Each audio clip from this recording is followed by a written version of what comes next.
solas. Hoy, sin necesidad de presentaciones, nuestro invitado es Hugo Chávez. Antes que nada, muy buenos días y permítame agradecerle esta enorme oportunidad que nos está dando con su presencia. Y digo que es una enorme oportunidad en esta ocasión en particular porque al no estar presionados por lo urgente, realmente vamos a tener la oportunidad de hablar de lo importante. Muchas gracias por tu invitación y gracias a Dios que al menos llegué un poquito a tiempo. Pues se alargó bastante la reunión con el presidente Medvedev y luego el almuerzo, pero una jornada intensa de trabajo y sobre todo muy productiva. Y ahora que voy saliendo a conversar con Vladimir, con Putin, y después nos vamos a Bielorrusia y después seguimos a Ucrania, a Teherán, después vamos a ir a Damasco. ¿Tú conoces Damasco? ¡Ah, qué bella ciudad! Es la ciudad habitada más antigua del mundo. Elena Rostova. Exactamente. Rostova como Rostov del Don. Exactamente. Yo conozco Rostov del Don. Sí, conozco Rostov del Don. Conozco también Stalingrado. Ahora, ¿cómo se llama? Volgogrado. Conozco Rusia. He tenido la dicha de conocer el alma rusa. Y aquí, el alma rusa. Y aquí la llevo. Ischev. Conozco Ischev. Comandante, ¿qué le parece si comenzamos por el principio? Usted es indudablemente una de las figuras más reconocidas de la política de nuestros días. Es tanto lo que se ha escrito sobre usted, es tanto lo que se ha dicho sobre usted. Si usted mismo tuviera que seleccionar 3 adjetivos que lo describan con mayor precisión, ¿qué palabras elegiría para contestar a la pregunta ¿quién es Hugo Chávez? 3 dijiste. 3. Un hombre. Adjetivos. Un humano. Un humano. Humano. Un humano. Un soldado. Un revolucionario. Ya, yo creo que con eso me conformo. Y si hablamos del papel que usted ocupa, digamos, dentro de los marcos de coordenadas concretas de tiempo, de lugar, digamos, dentro de una escena geopolítica, dentro de un contexto histórico, ¿cómo describiría usted la figura de Hugo Chávez? Me estás haciendo preguntas un poco difíciles porque hablar de uno mismo no es fácil. No es fácil. Voy a seguir el consejo de un filósofo que decía: uno tiene que vestirse de humildad siempre, andar vestido de humildad. ¿Cómo definir, dijiste, el accionar? ¿Sí? ¿Algo así? Su lugar, su figura desde el punto de vista del papel que ocupa en un contexto de lugar y tiempo. Yo creo que mi lugar no es mi lugar, no es mío. Es un lugar donde cabemos millones, ¿no? Creo que a mí, soldado, un huracán me trajo a este lugar. En un momento algo así como de un renacimiento de valores, es como un renacimiento de los pueblos, un renacimiento de la América Latina, un renacimiento de la utopía, del sueño, de lo que Simón Bolívar, nuestro padre Bolívar, llamaba la misteriosa incógnita del hombre en libertad. Yo creo que ahí está mi lugar, ahí está mi lugar, ahí están mis coordenadas, ahí están mis tiempos, ahí están mis espacios. La lucha humana, la causa humana. ¿Cree usted que las grandes figuras de la historia son consecuencia de su época o causa de su época? Son consecuencias. Somos pequeños o grandes, cual sea el papel que juguemos, somos hechura de los tiempos. Ayer yo estaba recordando, no recuerdo dónde, a Víctor Hugo, el gran Víctor Hugo, Los Miserables, y aquel personaje que pretende ser condenado por un sacerdote acerca de la Revolución Francesa y la violencia y sobre todo aquel año de la sangre, de la guillotina y todo aquello, ¿no? De la mucha violencia. Y entonces el revolucionario, anciano ya al borde de la muerte, le dijo: ah, señor obispo, hace 500 años que se viene formando la nube, la tormenta, y vos queréis hacerle causa, condenar al rayo. El rayo es causa de la acumulación de la nube, de las nubes y las tormentas. Nosotros somos hechura de los tiempos y de la geografía. No somos causa. Hay causas profundas, hay causas estructurales, hay causas históricas que hacen al ser humano ocupar un espacio, que a veces lo arrastran. Y estoy citando o parafraseando de nuevo a Simón Bolívar, cuando él decía, por allá en 1819, a orillas del río Orinoco, decía: atribuirme a mí todo bien o todo el mal no es justo, es darme una importancia que no merezco. No he sido sino arrastrado por el huracán revolucionario. Así somos hechura de los tiempos.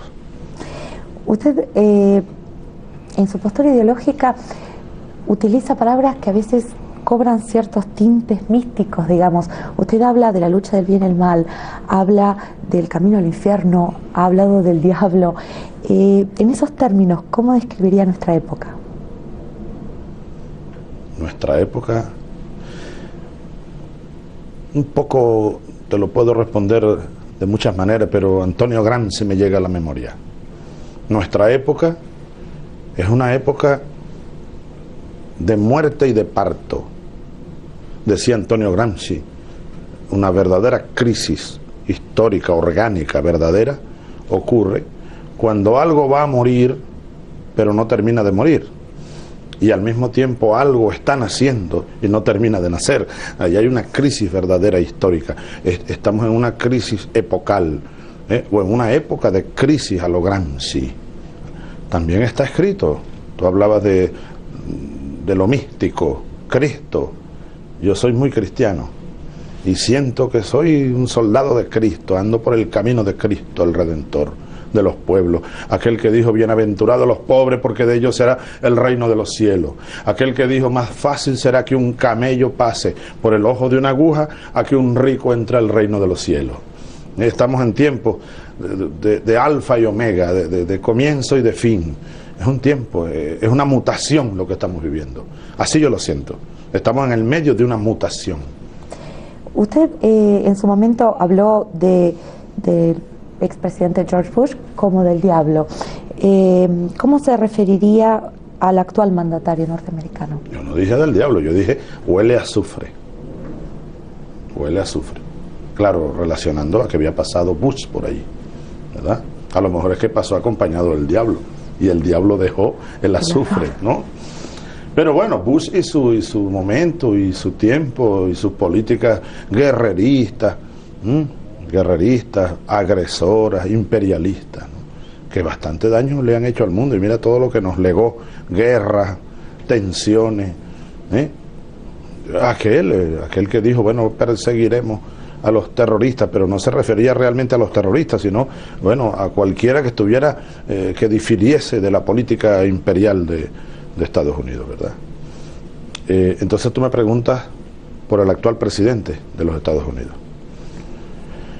Yo comencé diciendo hace un año más o menos, ante esa pregunta, me recordaba a un artículo, fue como un ensayo que escribió ese Gabriel Márquez, lo has leído, claro, 100 años de soledad, refiriéndose a mí.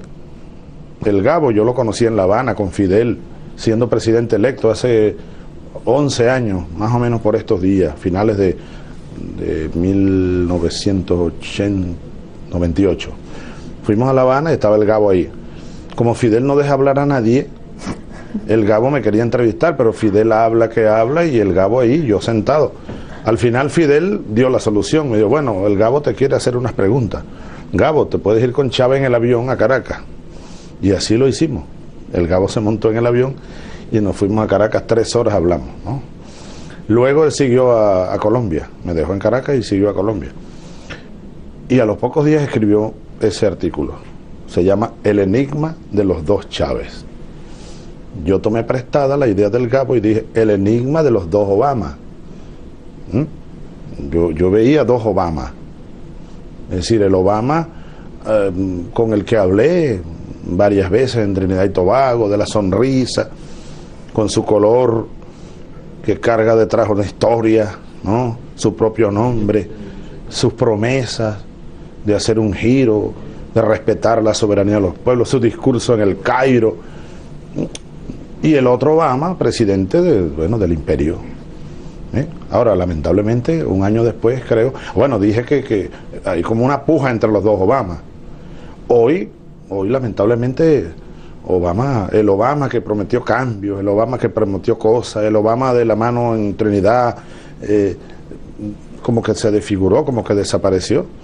Y nada cambia en relación con el tratamiento que le da el imperio norteamericano a los países del mundo. En América Latina, por ejemplo, en contrario, la agresión se ha incrementado.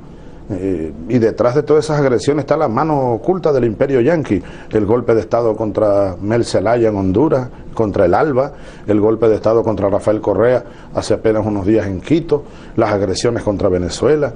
Es decir, el imperio sigue su rumbo, a pesar de Obama. Ahora, usted dice la mano del imperio. ¿A través de quién se realiza el imperio? ¿Quién o quiénes cree usted que son los que realmente toman las decisiones en ese caso? En vez de manos deberíamos decir las manos, las garras. Hay tanto, alguien dijo hace poco que en Estados Unidos, el gobierno de Estados Unidos está conformado por un conjunto de tribus, algo así como de tribus compitiendo. Entonces tú tienes al presidente, tú tienes a la secretaria de Estado, dos personalidades totalmente distintas, dos concepciones del mundo, ¿no? Tú tienes a la CIA y sus mecanismos. Hay un libro que Fidel Castro está ahora mismo traduciendo y está escribiendo mucho sobre un libro publicado hace poco, no recuerdo ni su nombre, pero es interesantísimo leerlo. Apenas leí una de las reflexiones de Fidel, escrito por uno de aquellos famosos periodistas que denunciaron el caso Watergate por el cual cayó Richard Nixon. Y allí hay, es como para coger palco, decimos en español, acerca de esas tribus y sus contradicciones, ¿no? El Pentágono, la Casa Blanca, el Departamento de Estado, en nuestro caso, el Comando Sur de las fuerzas militares de Estados Unidos. Entonces uno no sabe quién toma tal o cual decisión, pero por eso, generalizando, y está la mano del imperio. Y continúa, pretendiendo dominar al mundo. Y es una de las más grandes tragedias. Lenin hace cerca de 100 años, hay que recordarlo aquí en Moscú, a ese sabio, ese gran revolucionario que fue Vladimir Ilich Ulyanov, y aquella tesis, el imperialismo, la fase superior del capitalismo. Es como la fase de la locura. El imperialismo que, pretende ser el policía del mundo, y eso ha causado cuántas guerras, cuántas tragedias, cuánta muerte, cuánta miseria. Por eso es que aquí en Moscú nosotros hemos venido a trabajar muy duro en un camino, y seguimos a todos los países que vamos a visitar, y en América del Sur y en el Caribe estamos trabajando intensamente, creando la Unión de Naciones Suramericanas, creando las alianzas con el Caribe, el ALBA, la Alianza Bolivariana de nuestros pueblos, con países del Caribe, Cuba, Dominica, Centroamérica, Nicaragua, Suramérica, Venezuela, Ecuador, Bolivia. ¿Por qué? Porque requerimos el mundo equilibrado, decía Bolívar, el mundo pluripolar, para darle fin a la era terrible del imperialismo. Y en este momento, ¿hasta qué punto evalúa usted que el poder de lo que pasa con los pueblos latinoamericanos está en las manos de sus representantes? Un año después del caso de Honduras, la seguridad de la democracia ha vuelto a ponerse en tela de juicio, esta vez en el caso de Ecuador. Es que la región no ha podido, no ha querido sacar las conclusiones necesarias después de Honduras. Creo que estamos en el proceso, es un proceso. Ahora yo te digo, muy optimista soy al respecto, aun cuando hay que ser también muy realista, pero ya yo tengo 11 años de presidente, un poquito más. Y después que salí de prisión en el 94, es decir, 18 años recorriendo de distintas maneras el mapa latinoamericano. Y la América Latina que hoy tenemos ha cambiado mucho, pero mucho en relación con la América Latina de hace apenas 10 años. Y cuando yo llegué a presidente de las primeras cumbres que fui en América Latina, bueno, parecía un extraño. Una vez Fidel, coincidimos en una cumbre. Y después de las palabras de todos, Fidel me mandó un papelito en una mesa grande. Me dijo: Chávez, siento que ya no soy el único diablo en estas cumbres. ¿Ves? Es decir, era un coro casi unánime al neoliberalismo, al consenso de Washington, a la propuesta aquella que salió de Estados Unidos del área de libre comercio para las Américas, el ALCA, una propuesta, pero yo creo que la más acabada desde el punto de vista del imperialismo, la pretensión imperial de crear una sola zona de libre comercio en toda América Latina con Estados Unidos, y una sola moneda, el dólar, y acabar con la soberanía de los pueblos y privatizar todas las empresas estratégicas, acabar con los estados prácticamente, convertir las fuerzas militares de nuestros países en policías subordinadas al mandato imperial. Ahora, todo aquello, o casi todo aquello, fracasó. Hoy América Latina, bueno, canta otra música y baila otro ritmo. Y estamos como que cantando nuestros propios coros, hemos comenzado a bailar nuestros propios ritmos, nos hemos comenzado a conseguir con nosotros mismos. Hay una línea de gobierno en América Latina y detrás pueblos enteros defendiendo nuestra independencia y la unión de América Latina. Mira que era inimaginable pensar lo que va a ocurrir en Caracas el próximo julio, 5 de julio, con motivo de los 200 años de la declaración de la independencia venezolana. Y el primer congreso que se instaló y la primera constitución de América Latina fue la de Venezuela hace 200 años. Nos vamos a reunir la cumbre de todos los gobiernos de América Latina y el Caribe sin Estados Unidos. Eso era impensable. La UNASUR era impensable. Todos los países de América del Sur en una alianza, en un ente que nos agrupa. Así que soy optimista. Hemos venido transitando un camino hacia nuestra independencia. Así que yo sí creo que nuestro continente se está reencontrando y se está interpretando, pero es cuestión de tiempo. ¿Cuáles diría usted que son hoy las principales, digamos, contradicciones internas que debilitan a la región ante factores, digamos, de riesgo extrarregional? Contradicciones son múltiples. En primer lugar, bueno, América Latina, hay que recordarlo, fue durante mucho tiempo como la llamaron, el patio trasero de los Estados Unidos.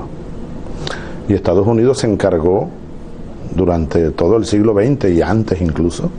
Hay que recordar que Estados Unidos invadió México, comenzando mucho antes de terminar el siglo XIX. Simón Bolívar lo había dicho, pero con una visión casi que profética, porque era muy temprano todavía, era 1825, y Simón Bolívar lanzó una frase: los Estados Unidos de Norteamérica parecen destinados por la providencia para plagar nuestra América de miseria a nombre de la libertad.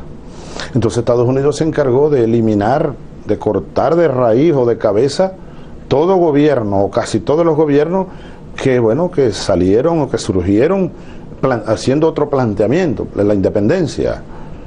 Y ahí tenemos los casos de invasiones a México, a Guatemala, a Panamá, a Nicaragua, a Haití, República Dominicana, Grenada, golpes de Estado en Venezuela varias veces, en Argentina, en Brasil, en Ecuador, en Bolivia. No hubo golpe de Estado en América Latina en 150 años donde no estuviese metida la mano del imperio norteamericano.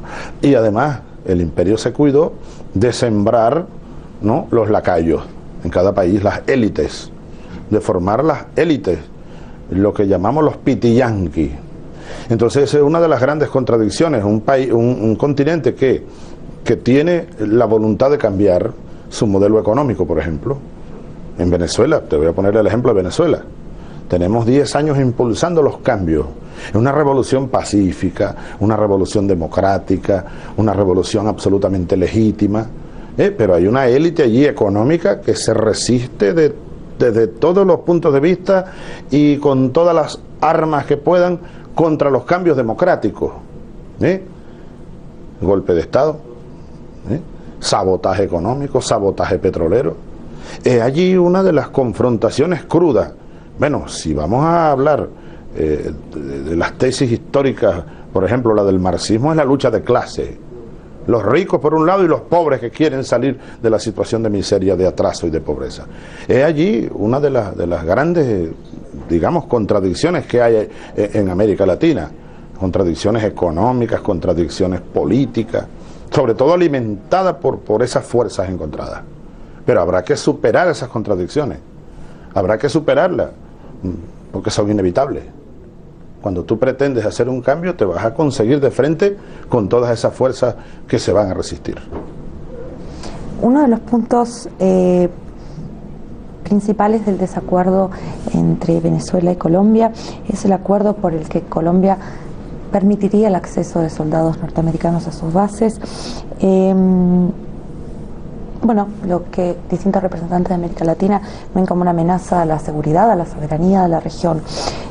Aún no se ha llegado a una decisión definitiva en ese sentido, pero en el caso de que, digamos, Colombia no desistiera de este proyecto, ¿qué posibilidades de contraponerse cree usted que le quedan en la región? ¿Qué estaría dispuesto a hacer Venezuela por defender eso que ve como una amenaza?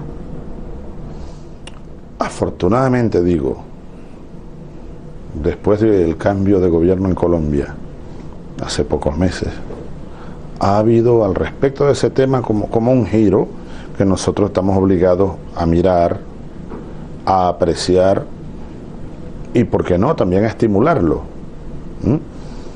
Porque el anterior gobierno de Colombia había asumido la tesis del ataque preventivo, bueno, la tesis de Bush, la tesis de Israel, asumir el derecho de intervenir militarmente en otros países, bueno, asumiendo una amenaza, ¿no? A veces sin prueba de ningún tipo. El nuevo gobierno de Colombia ha llegado con otro discurso, hemos estado conversando con el presidente Santos, nuestros cancilleres se han reunido y nosotros hemos dicho que, bueno, Colombia es un país soberano, ciertamente, y Colombia puede hacer convenios militares con Estados Unidos o con quien quiera y entregarle, bueno, bases militares a Estados Unidos.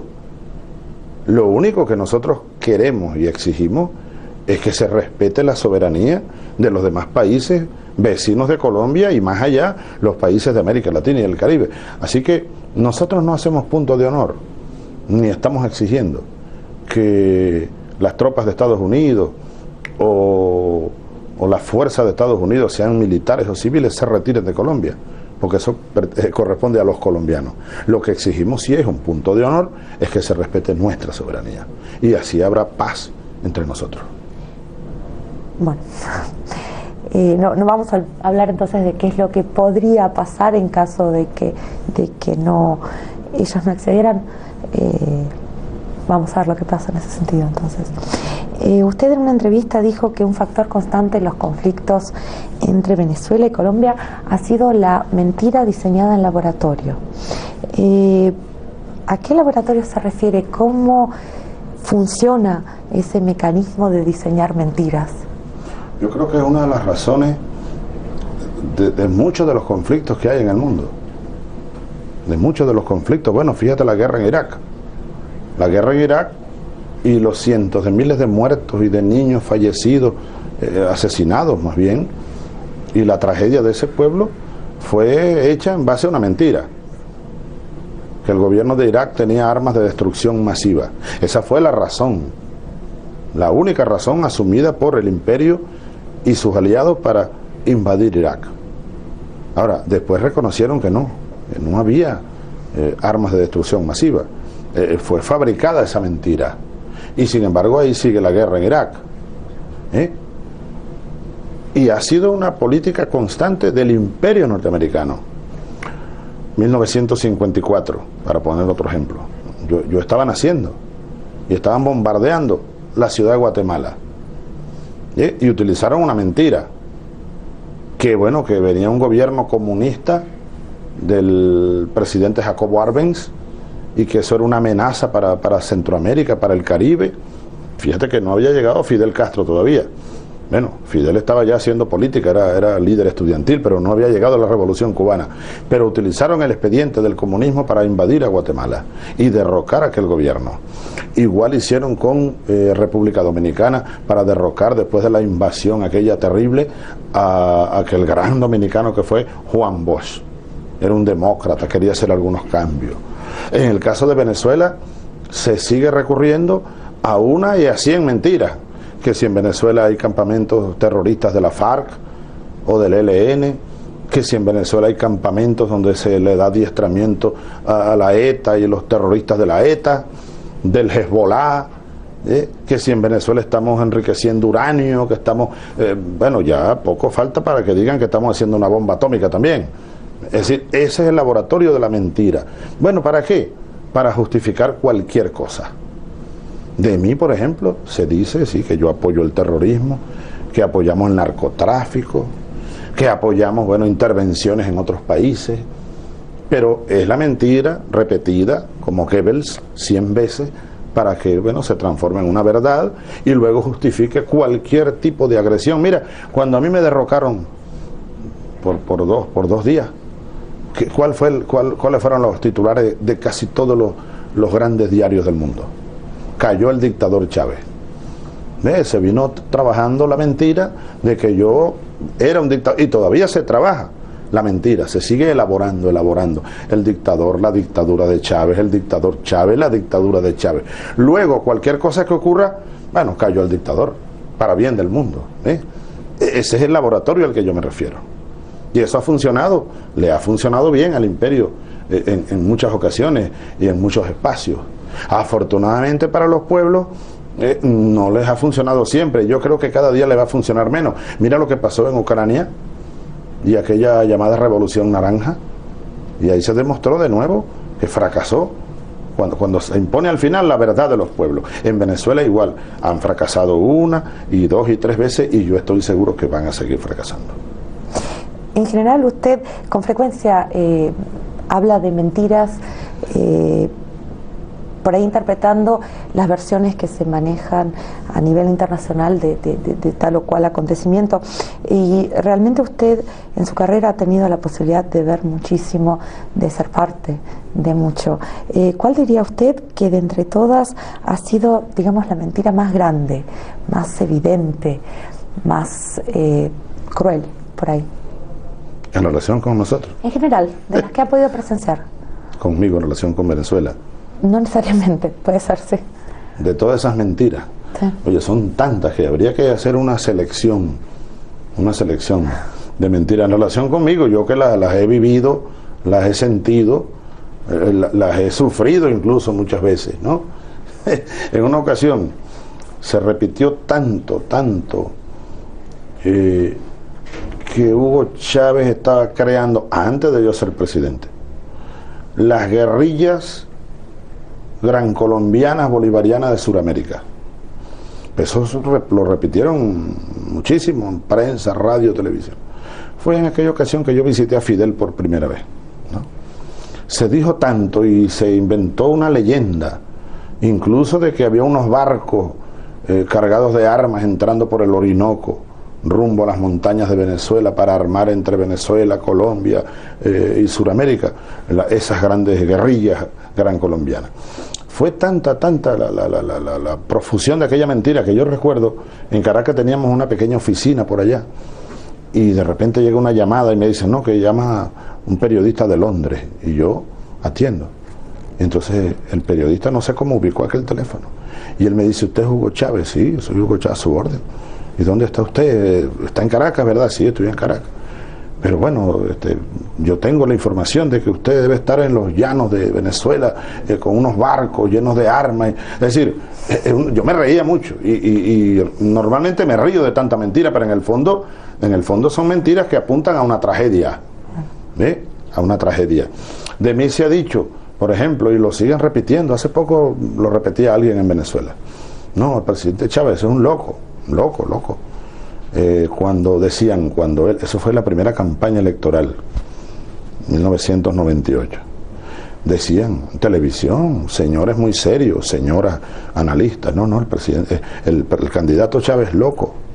Mire, él cuando va a cenar con su esposa, yo estaba casado en ese entonces, su esposa se sienta ya, él aquí, unos invitados, y dejan un asiento libre, pero le sirven toda la comida. Es Bolívar.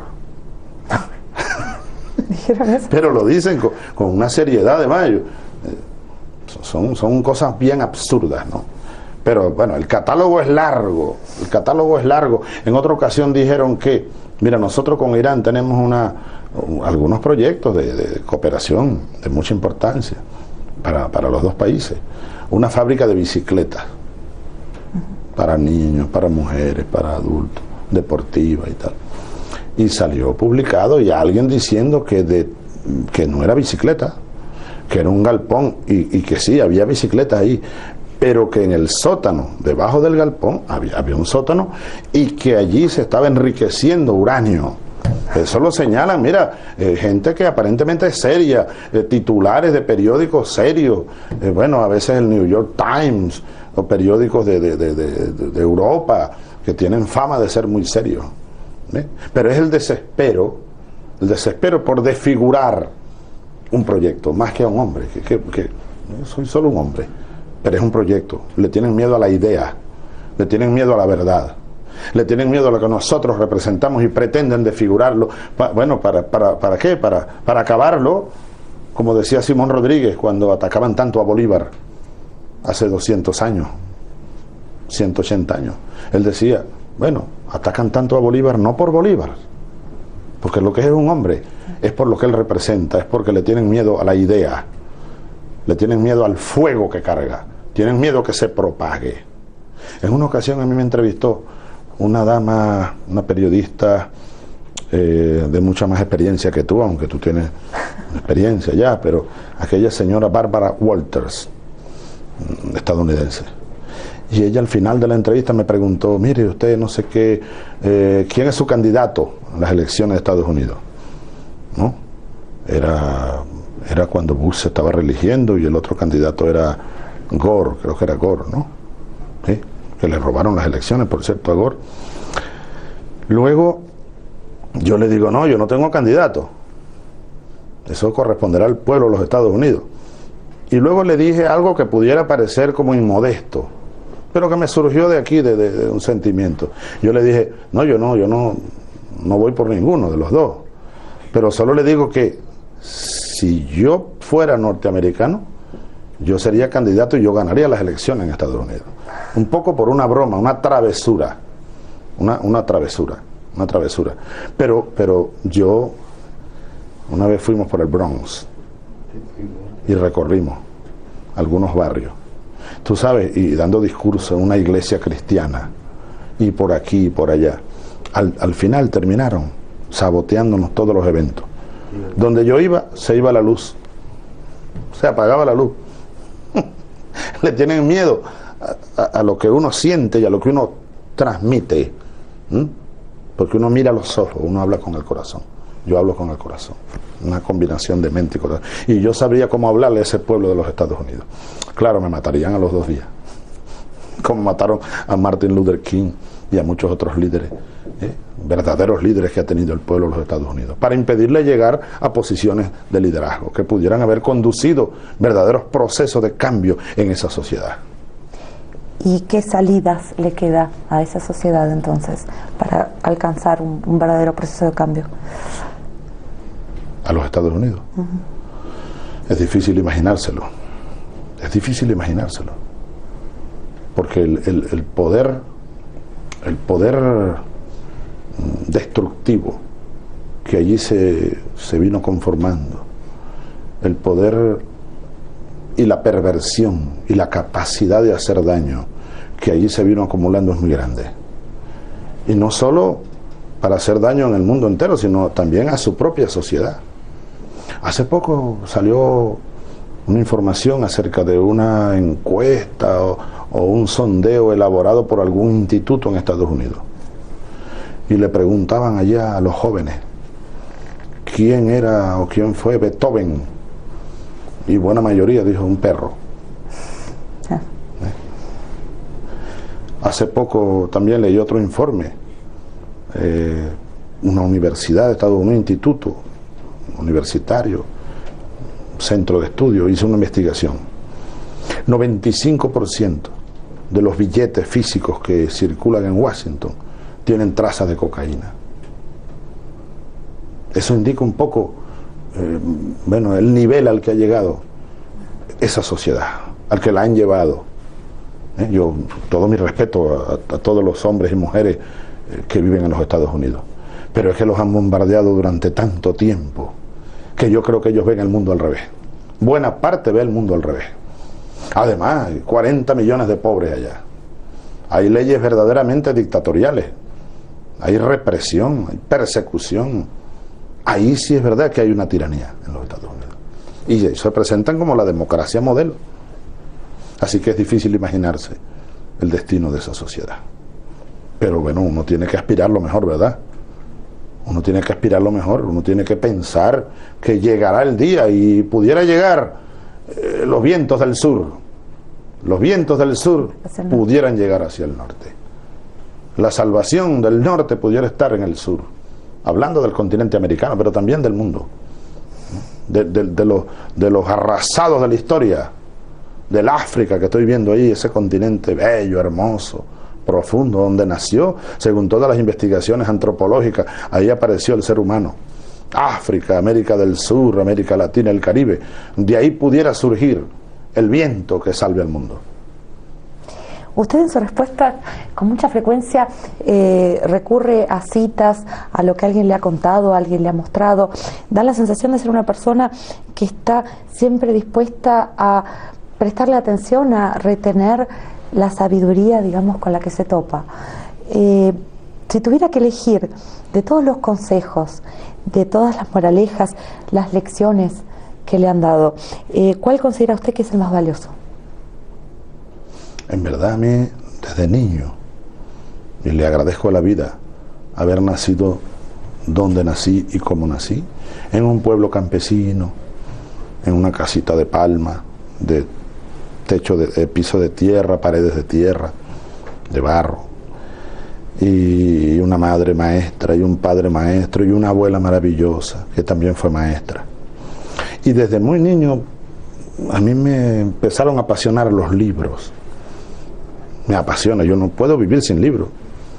Mira, sin oxígeno uno no puede vivir, sin libros tampoco, en mi caso. Leer, estudiar, analizar. Y además creo que a estas alturas de mi vida y a donde la vida me trajo es una obligación. Es una obligación estudiar, estar pendiente de lo que pasa en el mundo, de las distintas corrientes, ideas, reflexiones, etc. Mira, Fidel a sus 85 años ya escribiendo, estudiando, se la pasa estudiando y escribiendo, y enseñando o tratando de enseñar. Pero de todas las cosas que uno vino aprendiendo desde aquellos años de mi niñez, de mi padre es negro. Mi padre es negro. Y hay la leyenda en la familia que el abuelo de mi padre era un africano. No sabemos su nombre, pero era un africano. Pues un africano ahí, un africano se quedó. Y mi abuela era india. Porque yo soy una mezcla de negro con indio y un poquito de blanco. Mi madre es más blanca, ¿no? Pero recuerdo a uno de mis maestros, general venezolano, filósofo. Yo salí de la cárcel. Y entonces un día me consiguió, me buscó y me consiguió. Y me dijo, Hugo, él es un filósofo. Piensa, pero más allá de lo visible. Un estudioso, el general Jacinto Pérez Arcay. Me dio clase cuando yo era cadete de 17 años sobre historia, filosofía. Siempre le admiré y le he admirado. Hoy en día es uno de mis asesores. Lo llamé, se reincorporó al ejército. Él me dijo un día: Hugo, aunque tú no lo quieras, era 1994, yo salía de prisión, tenía 39 años, y me buscó y me consiguió. Y me dijo: yo solo te quería conseguir porque te voy a decir algo. Me dijo: aunque tú no lo quieras, aunque tú hicieras lo que hicieras para evitarlo, tú vas a ser presidente de este país. Y entonces me dijo: así que tienes que hacer muchas cosas, entre otras estudiar mucho, y me dio una caja de libros. Y me dijo: pero tienes que ponerte viejo antes de tiempo. Estás obligado a madurar antes de tiempo. Nunca olvidaré en mi vida ese consejo. Es madurar antes de tiempo.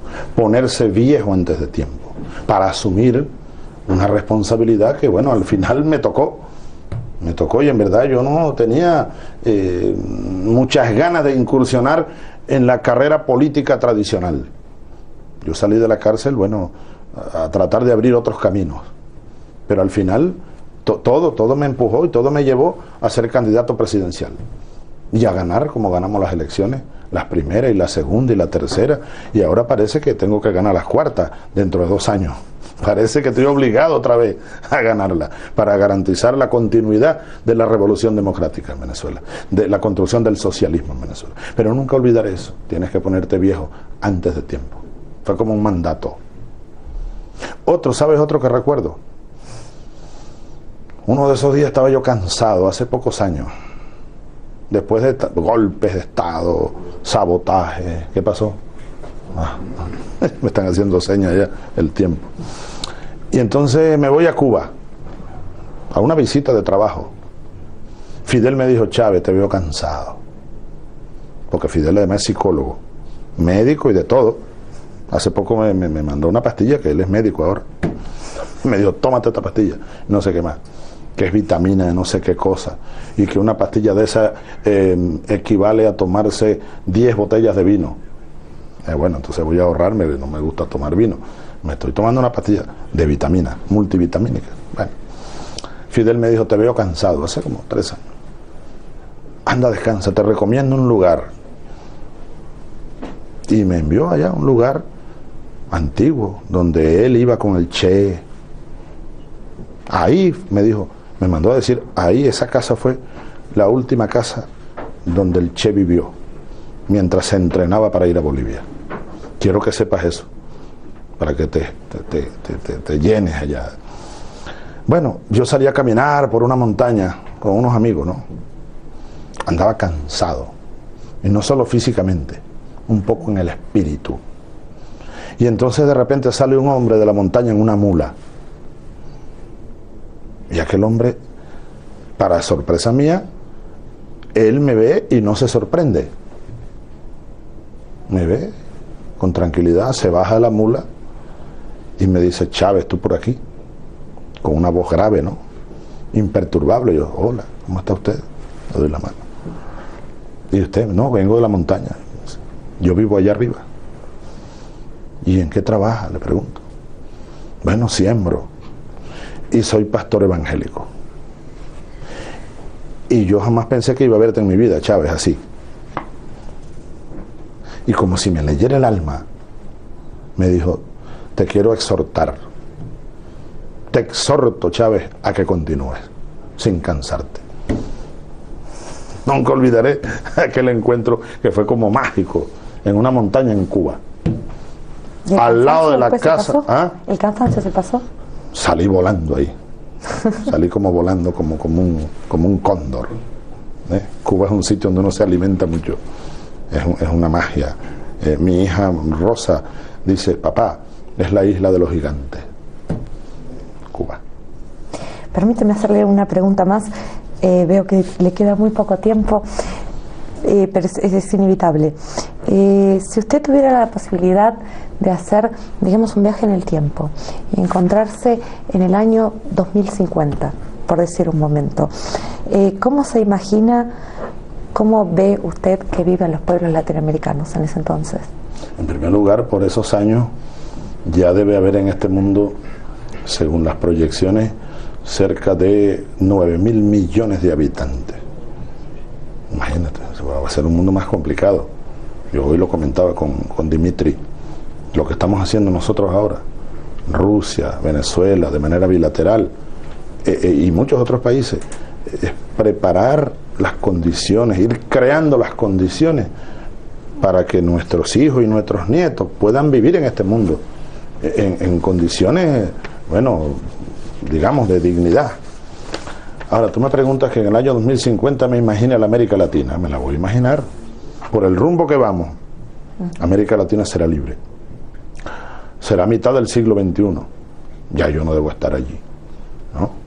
Pero vendrán esas nuevas generaciones que se levantan. Estoy seguro que este siglo sí se va a cumplir. Se va a cumplir, de alguna manera, lo que dijo el general Perón, tú que viviste, sé, varios años en la bella Buenos Aires, en la bella y gran patria argentina. Mi general Juan Domingo Perón dijo por allá: el siglo XXI nos conseguirá, cuando llegue, a los latinoamericanos o unidos o dominados. El siglo XXI llegó y nos consiguió todavía desunidos y por tanto dominados. Pero yo pudiera parafrasear a Perón y responder tu pregunta así: el 2050 nos conseguirá unidos y liberados. Así me imagino yo. Y creo, pero como dijo Walt Whitman, aquel gran poeta, en el canto de mí mismo, aquí estoy yo, aquí estamos yo y este misterio, seguro, con la más segura de la certidumbre, así lo digo, de que esa será la realidad en América Latina en el 2050. En esa realidad, ¿cómo se imagina usted el papel de Rusia, las relaciones con Rusia? El papel de Rusia es un papel grande para el equilibrio del mundo. Vimos con mucha tristeza desde América Latina, desde Venezuela, siempre lo digo, nosotros a punto de rebelión y cae la Unión Soviética. Pero cuando caía la Unión Soviética se levantaba Caracas, el Caracazo, y comenzaba la revolución popular, la revolución bolivariana. Pero vimos con pesar, bueno, la caída soviética. Luego, sin embargo, henos aquí en Moscú.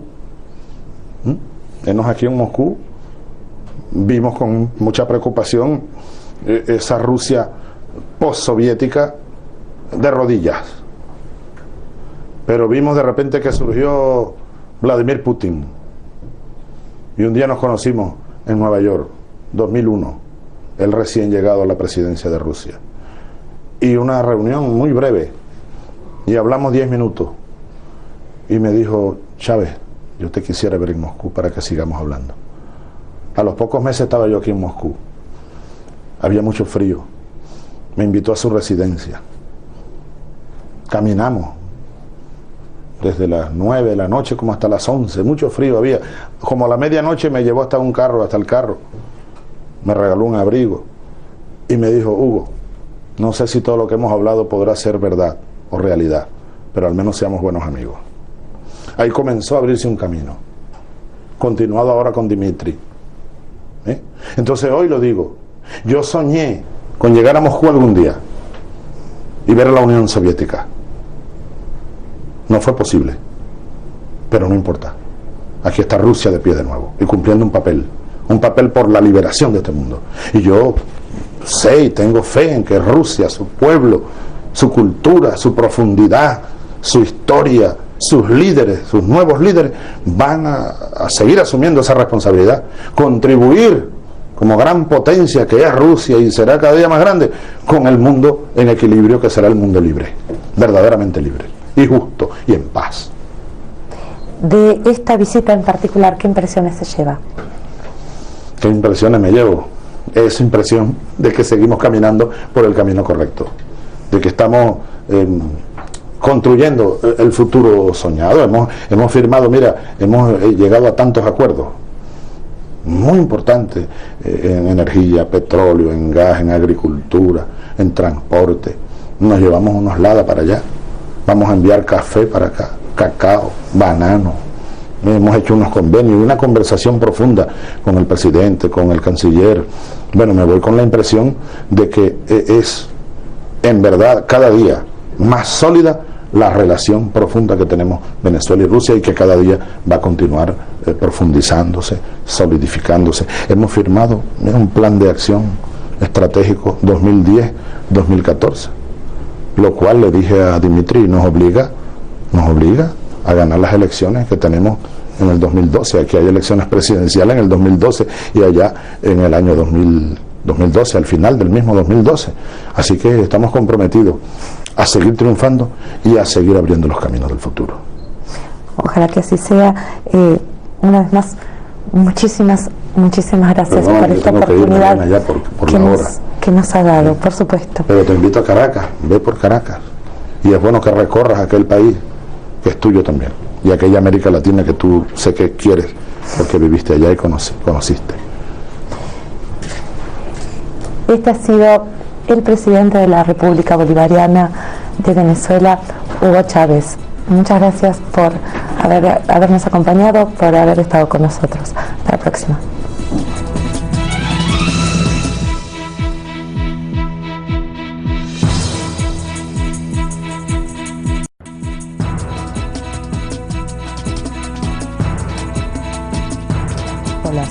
Hoy, sin necesidad de presentaciones, nuestro invitado es Hugo Chávez. Antes que nada, muy buenos días, y permítame agradecerle esta enorme oportunidad que nos está dando con su presencia.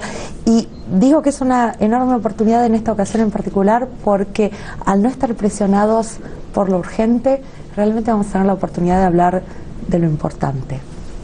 Muchas gracias por tu invitación, y gracias a Dios que al menos llegué un poquito a tiempo. Pues se alargó bastante la reunión con el presidente Medvedev y luego el almuerzo. Era una jornada intensa de trabajo y sobre todo muy productiva. Y ahora que voy saliendo a conversar con Vladimir, con Putin, y después nos vamos a Bielorrusia, y después seguimos a Ucrania, a Teherán, después vamos a ir a Damasco. ¿Tú conoces Damasco? ¡Ah, qué bella ciudad! Es la ciudad habitada más antigua del mundo. Elena Rostova. Exactamente. Rostova como Rostov del Don.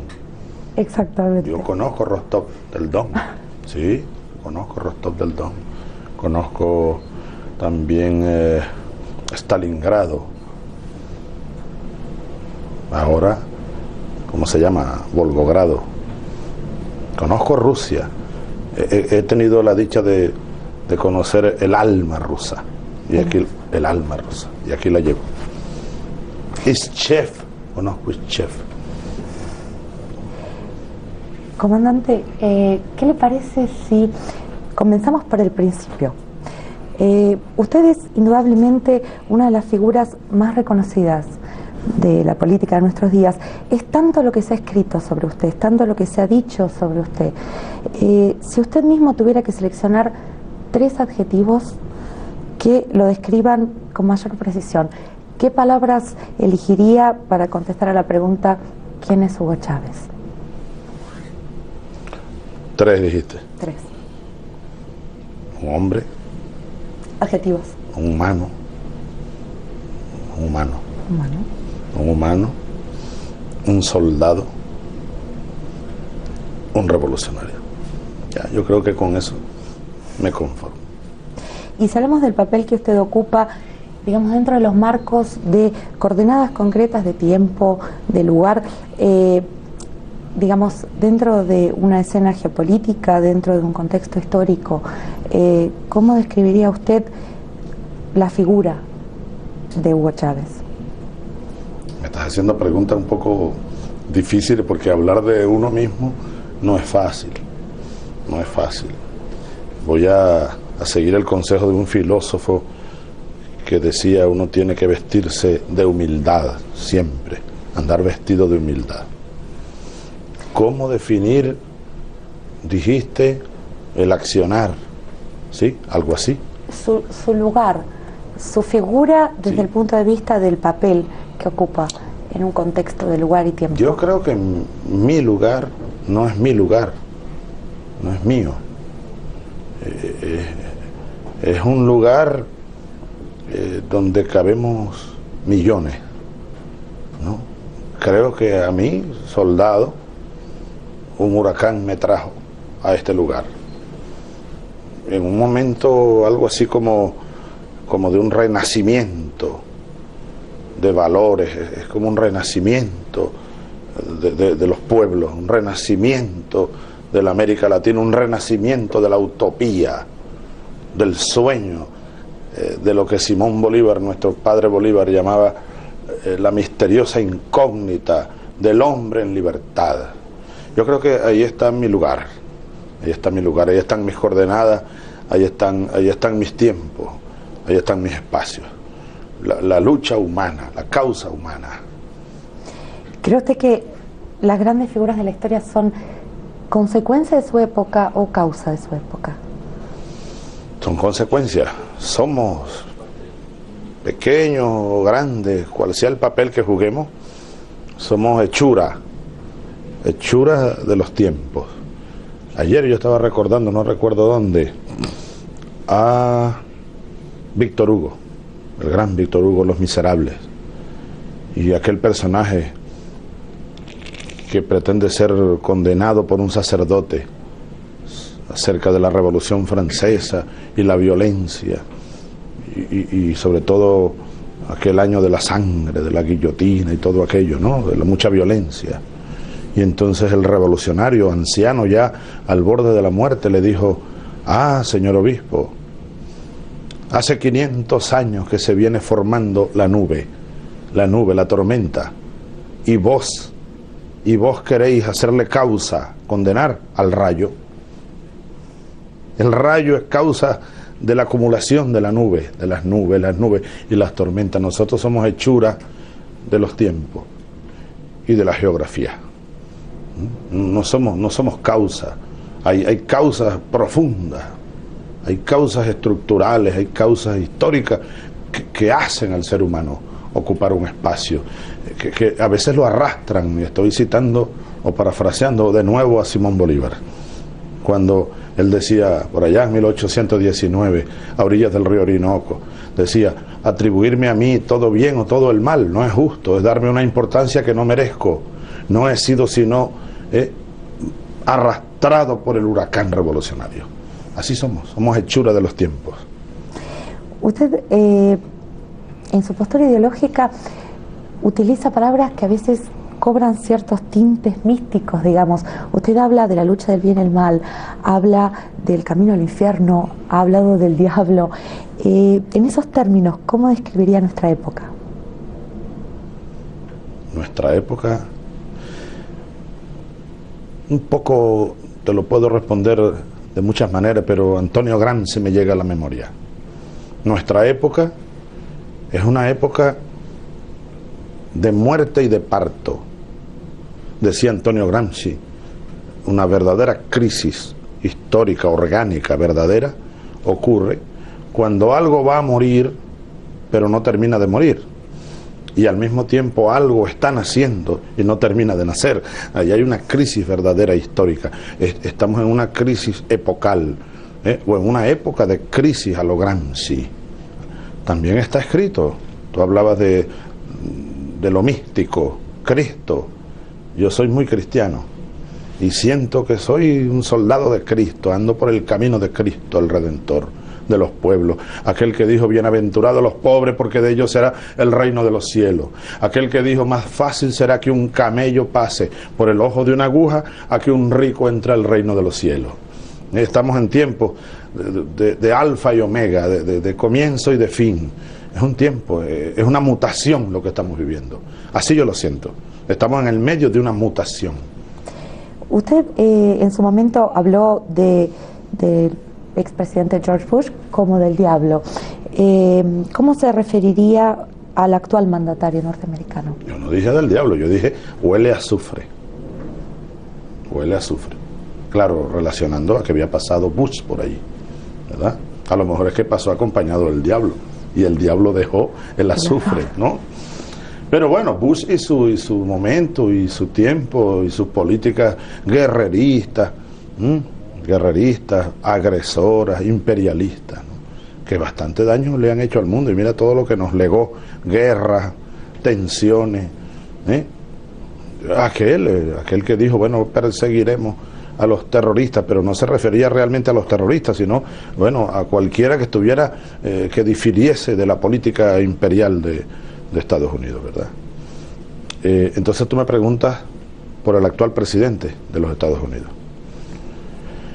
Yo comencé diciendo hace un año más o menos, ante esa pregunta, me recordaba a un artículo, fue como un ensayo que escribió ese Gabriel Márquez, lo has leído, claro, 100 años de soledad, refiriéndose a mí. El Gabo yo lo conocí en La Habana con Fidel, siendo presidente electo hace 11 años, más o menos por estos días, finales de 1998. Fuimos a La Habana y estaba el Gabo ahí. Como Fidel no deja hablar a nadie, el Gabo me quería entrevistar, pero Fidel habla que habla y el Gabo ahí, yo sentado. Al final Fidel dio la solución, me dijo, bueno, el Gabo te quiere hacer unas preguntas. Gabo, te puedes ir con Chávez en el avión a Caracas. Y así lo hicimos. El Gabo se montó en el avión y nos fuimos a Caracas, 3 horas hablamos, ¿no? Luego él siguió a Colombia, me dejó en Caracas y siguió a Colombia. Y a los pocos días escribió ese artículo. Se llama El enigma de los dos Chávez. Yo tomé prestada la idea del Gabo y dije, el enigma de los dos Obama. Yo veía dos Obama. Es decir, el Obama con el que hablé varias veces en Trinidad y Tobago, de la sonrisa, con su color que carga detrás una historia, ¿no? Su propio nombre, sus promesas de hacer un giro, de respetar la soberanía de los pueblos, su discurso en el Cairo, y el otro Obama, presidente del imperio. Ahora, lamentablemente, un año después, creo, bueno, dije que hay como una puja entre los dos Obama. Hoy lamentablemente, el Obama que prometió cambios, el Obama que prometió cosas, el Obama de la mano en Trinidad, como que se desfiguró, como que desapareció, y nada cambia en relación con el tratamiento que le da el imperio norteamericano a los países del mundo. En América Latina, por ejemplo, en contrario, la agresión se ha incrementado, y detrás de todas esas agresiones está la mano oculta del imperio yanqui, el golpe de estado contra Mel Zelaya en Honduras, contra el ALBA, el golpe de estado contra Rafael Correa hace apenas unos días en Quito, las agresiones contra Venezuela. Es decir, el imperio sigue su rumbo, a pesar de Obama. Ahora, usted dice la mano del imperio. ¿A través de quién se realiza el imperio? ¿Quién o quiénes cree usted que son los que realmente toman las decisiones en ese caso? En vez de manos deberíamos decir las manos, las garras. Hay tanto, alguien dijo hace poco que en Estados Unidos, el gobierno de Estados Unidos está conformado por un conjunto de tribus, algo así como de tribus compitiendo.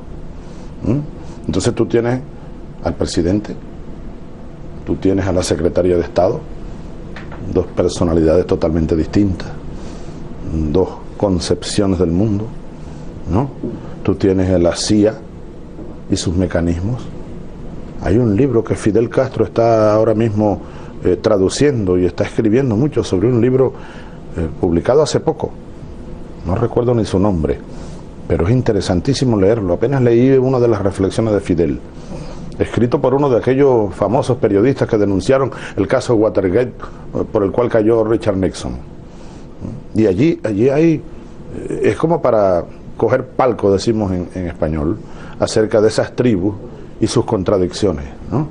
El Pentágono, la Casa Blanca, el Departamento de Estado, en nuestro caso, el Comando Sur de las fuerzas militares de Estados Unidos.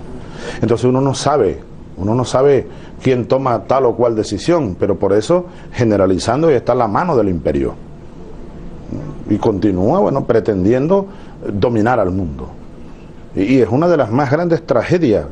Lenin hace cerca de 100 años, hay que recordarlo aquí en Moscú, a ese sabio, ese gran revolucionario que fue Vladimir Ilich Ulyanov, y aquella tesis, el imperialismo, la fase superior del capitalismo. Es como la fase de la locura.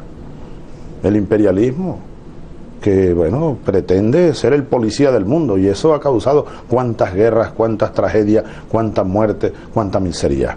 Por eso es que aquí en Moscú nosotros hemos venido a trabajar muy duro en un camino, y seguimos a todos los países que vamos a visitar, y en América del Sur y en el Caribe estamos trabajando intensamente creando la Unión de Naciones Suramericanas, creando las alianzas con el Caribe, el ALBA, la alianza bolivariana de nuestros pueblos, bueno, con países del Caribe, Cuba, Dominica, Centroamérica, Nicaragua, Suramérica, Venezuela, Ecuador, Bolivia.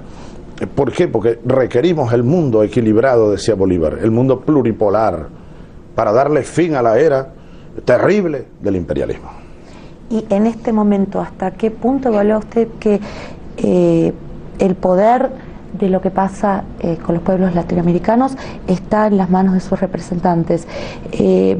Un año después del caso de Honduras, la seguridad de la democracia ha vuelto a ponerse en tela de juicio, esta vez en el caso de Ecuador.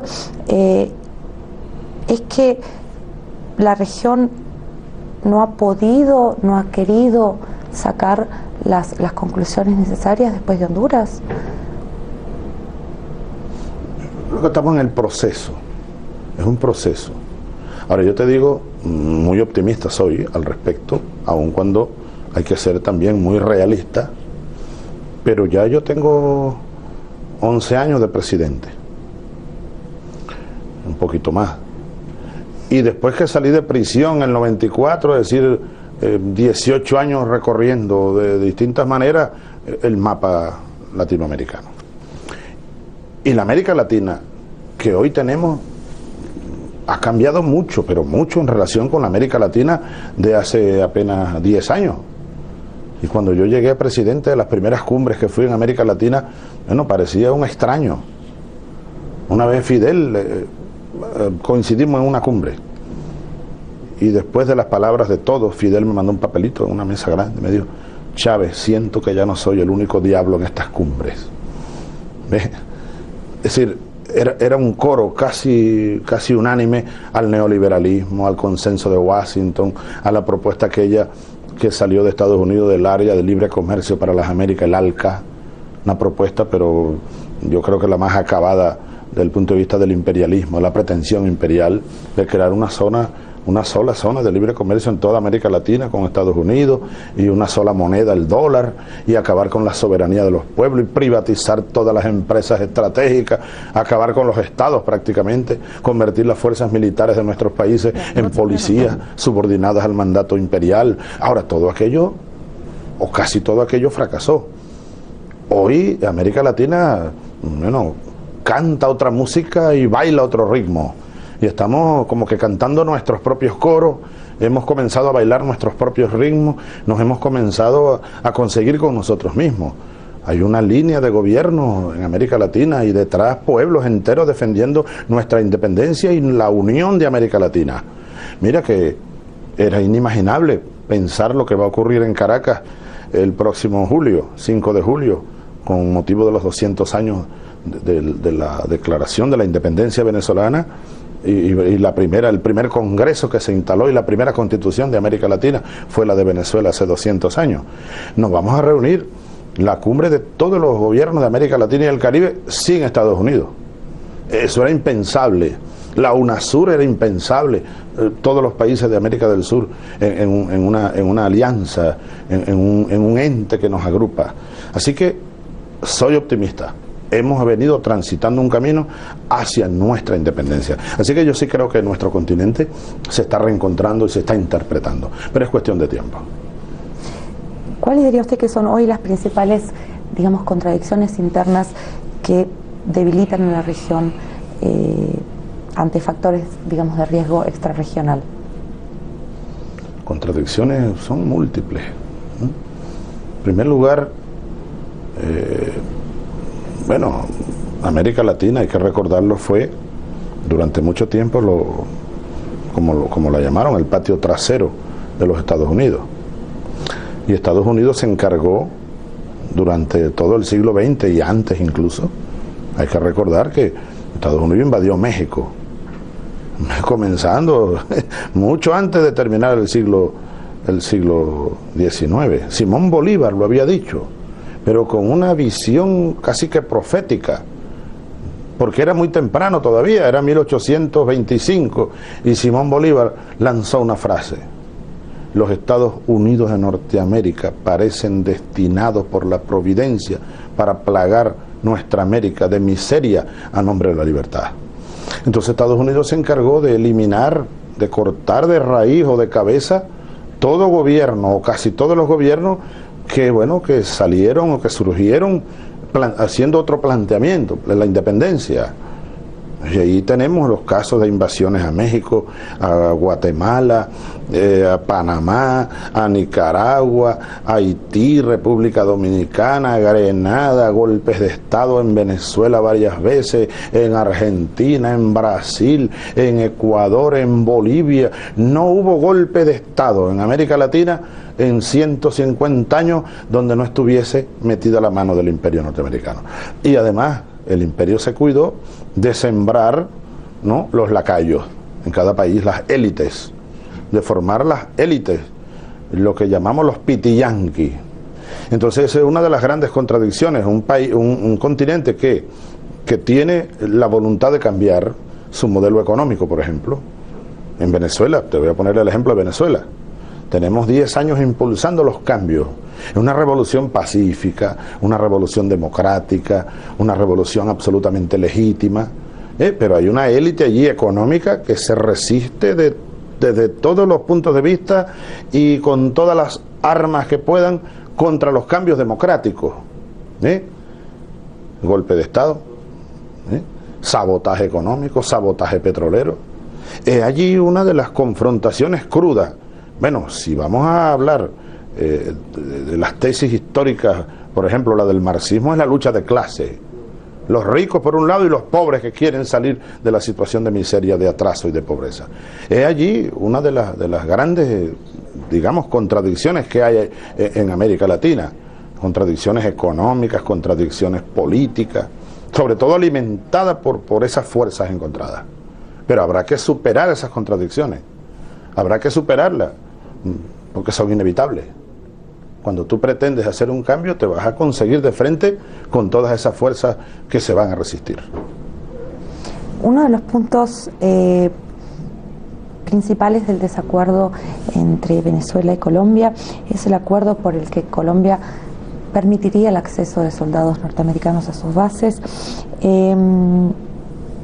Bueno, lo que distintos representantes de América Latina ven como una amenaza a la seguridad, a la soberanía de la región. Aún no se ha llegado a una decisión definitiva en ese sentido, pero en el caso de que, digamos, Colombia no desistiera de este proyecto, ¿qué posibilidades de contraponerse cree usted que le quedan en la región? ¿Qué estaría dispuesto a hacer Venezuela por defender eso que ve como una amenaza? Afortunadamente, digo, después del cambio de gobierno en Colombia, hace pocos meses, ha habido al respecto de ese tema como un giro que nosotros estamos obligados a mirar, a apreciar y, ¿por qué no?, también a estimularlo.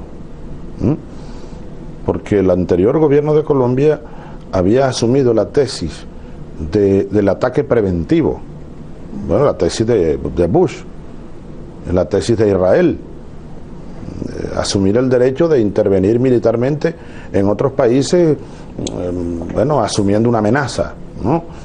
A veces sin prueba de ningún tipo. El nuevo gobierno de Colombia ha llegado con otro discurso, hemos estado conversando con el presidente Santos, nuestros cancilleres se han reunido y nosotros hemos dicho que, bueno, Colombia es un país soberano, ciertamente, y Colombia puede hacer convenios militares con Estados Unidos o con quien quiera y entregarle, bueno, bases militares a Estados Unidos. Lo único que nosotros queremos y exigimos es que se respete la soberanía de los demás países vecinos de Colombia y más allá los países de América Latina y el Caribe. Así que nosotros no hacemos punto de honor, ni estamos exigiendo que las tropas de Estados Unidos o las fuerzas de Estados Unidos, sean militares o civiles, se retiren de Colombia, porque eso corresponde a los colombianos. Lo que exigimos, si es un punto de honor, es que se respete nuestra soberanía, y así habrá paz entre nosotros. Bueno, no vamos a hablar entonces de qué es lo que podría pasar en caso de que no, ellos no accedieran. Vamos a ver lo que pasa en ese sentido entonces.